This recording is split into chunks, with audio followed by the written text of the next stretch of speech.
bwawa la Mwalimu Nyerere ni historia muhimu sana katika nchi yetu.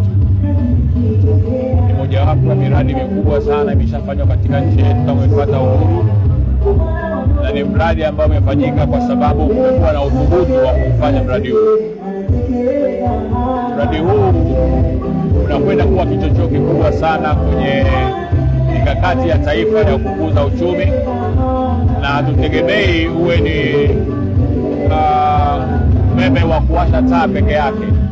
Tunategemea umeme huu ukawashe viwanda, tunategemea ukawashe huduma bora zaidi za kijamii, tunategemea umeme huu ukasaidie sana maendeleo vijijini, tunategemea vile vile umeme huu ukalete furaha na shikamano kwa Watanzania ambao kwa muda mrefu wamekuwa na malalamiko ya kukosekana kwa umeme wa uhakika.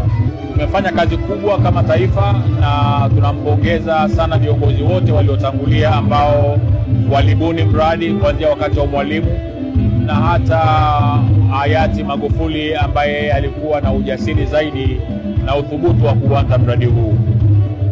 Aidha, tunampongeza Mama Samia na serikali yake kwa namna ambavyo waliendeleza ndoto ya viongozi waliotangulia na wakasimamia mkakati huu au mradi huu kwa nguvu kubwa kwa kutumia fedha zetu wenyewe za ndani. Hili ni jambo la kupongezwa, na hata watu wa TANESCO wa Tanzania wote wanapaswa kupongezwa kwa sababu jambo hili ni sifa kubwa kwa nchi yetu.